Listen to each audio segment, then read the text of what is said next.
Hello buddy, this is Steak. We're going to be taking a look at Transistor, which is one of the PlayStation games available this month if you have PlayStation Plus. And I played a little bit of it so far, and I really liked it. I didn't play very much at all, but I wanted to go ahead and play a little bit of it, see what you guys think. It's definitely an interesting game. Throws you right into the story, pretty much out the get-go, which actually confused me a bit. But it's really nice. It's got a really good soundtrack, really good art. Kind of got a Bastion style kind of feel to it as far as audio goes. But yeah, it's definitely worth checking out. I'll let you watch. This, are we?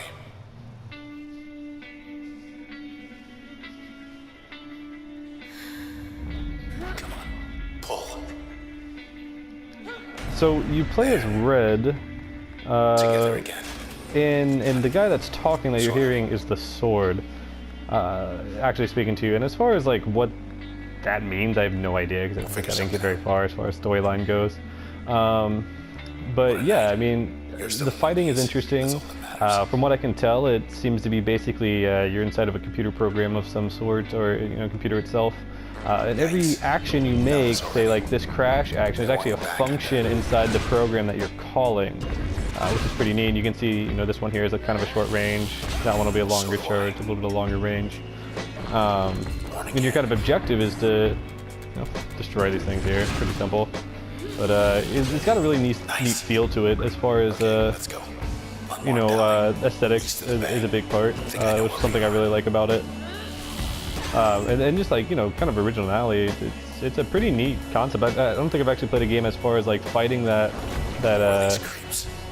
you kind of look at it from here and it looks like you're average, but this right here is actually where it kind of pulls it apart. You actually have the ability to essentially pause and write a few commands. So I just basically told him to go ahead and move there. Everything is frozen. I actually haven't done anything. I'm just planning things out. And what I can do is I can select a function there and then say move over, and you can see all the space that's going on there, and then I can go ahead and call this function, line those up. And if I hit R2, it'll go ahead and execute the entire plan. So basically what you told it to do, you called these functions, it go ahead and runs the functions on the enemies, and then you get a little bit of a amount of time that you can't do any functions or do any attacks or anything like that. And what's neat is you can play it both ways. You can completely do the fight using the functions here and everything, or you can completely not use it. It's a little bit harder, but totally possible, which is really, really neat. And then after enemies die, you see these little cells drop, and I believe, I haven't done it because it's like I don't want to see what happens, but if you don't pick up the cells, I believe the enemies will just come back to life, because they do have a little bit of a timer that counts down. But yeah, I mean, it's really unique, really nice fighting style. Again, like I said, the aesthetics are amazing. It seems like almost a painting of sorts, Hello, world. which I really like about it. We're on the edge of town.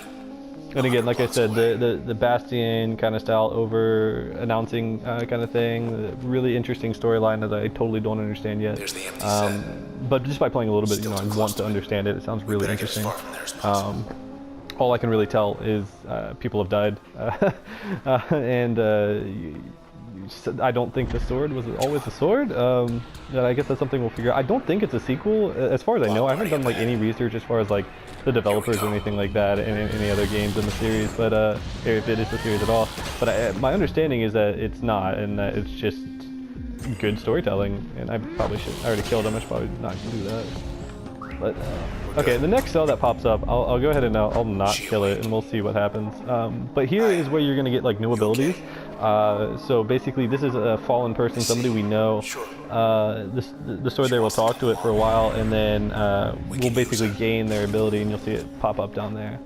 What's really neat is once you start to get more abilities than just like the 4 base abilities that you get in the game, you'll actually be able to kind of customize around it. Every ability can be used one of 2 ways. It can be used as an active ability, which would be like that. That's your active ability. Or you can change it as a passive, which will boost another ability. So you basically like put that function inside of another function, and it boosts it to do a little bit. It might be a bigger AoE. It might be it might be a bigger or you know, stronger attack or more damage. It might add stuns or things like that, which is actually really neat. So you can load out your fight and your abilities however you like, whatever fits your playstyle and how you want to take the enemies on, which is really neat and really in depth. But probably won't get into much of that this video just because it takes a little bit. You know, get past the beginning, get some of your main abilities, get some extra abilities. That way you have space. But we'll go ahead and we'll fight here. I don't know what, like I said, I don't know what the best way to kind of execute things is. I don't know the most efficient way to do things, but I died once on like one of the boss battles on my, like it was like the first boss battle you did on like one of my other save, but I deleted that one, that way I could start one fresh so you guys could see what was going on here. And you can see like moves like Breach, which are really far, take a ton of space. As far as like what you can actually execute. So I'm gonna get a little bit closer, and I'm gonna back up just to start to get away, hit that, and then you can kind of plan your escape there. And the hard thing about like these bosses that you see there, it'll move, and you know, you gotta account for that, which is hard. I don't know the enemy's patterns yet, so I'm not the best at predicting when they're gonna do stuff like that. And again, don't know where they're gonna go. But it's pretty neat. I tend to do that if I can, is try to plan an escape. That's why I don't end up. No, I know I said I'd get the cell, but I don't want to see what happens. Okay, yeah, see, this is what happened. Actually, I do remember this. It'll spawn these little guys, which are really fast and honestly kind of a pain in the ass. They have like really low HP, so they're not like hard to kill or anything, but they're a pain in the ass to try to catch, and a lot of them at once can do a lot of damage to you. And you can see now I'm here stuck for a couple seconds while I'm recharging. I'll probably just finish them off. I don't need to go into that mode or anything. And after every fight, you gain experience, level up. I'm not 100% sure as far as like what the leveling up does. I did level up a couple times on my other save, but it was a couple days ago, and honestly I wasn't really paying attention to what it was actually doing. I'm assuming it's typical kind of RPG stuff, where more damage, more abilities, something like that, but I don't know. This is really cool. You know, set it up so that you have your function run. He's able to do it fast enough to actually hit both switches. So you got like your platforming puzzle stuff like that as well. And I think I totally. Oh, you gotta. Sorry, you gotta do the move. Otherwise, it's fucking pointless.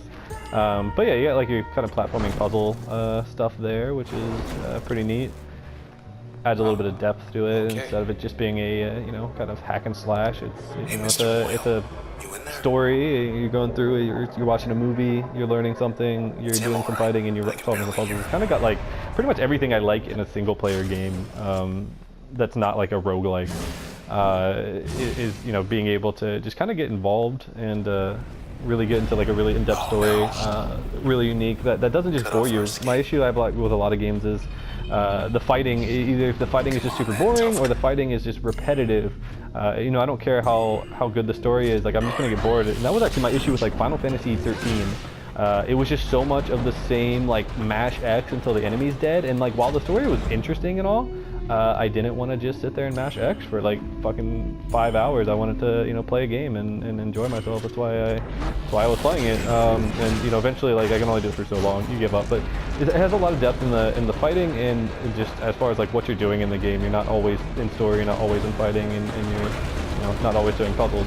So it's really nice.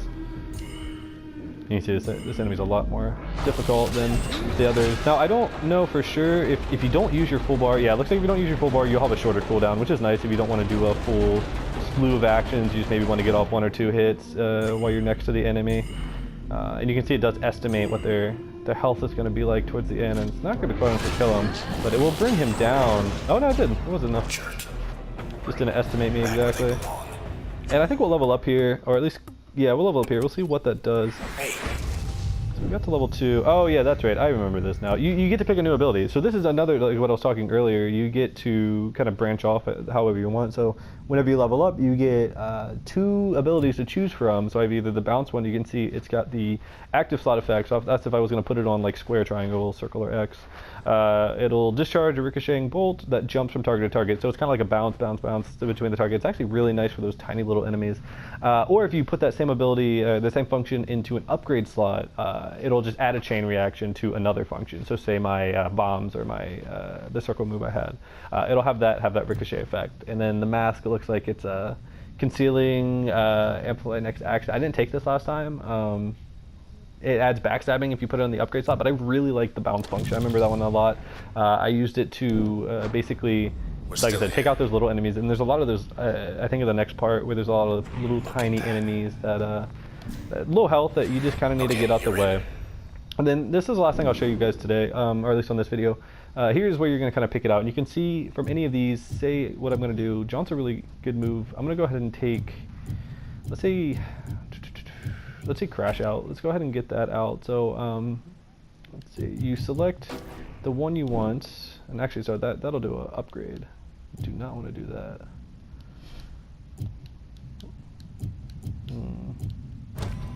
Let's put that on there for now.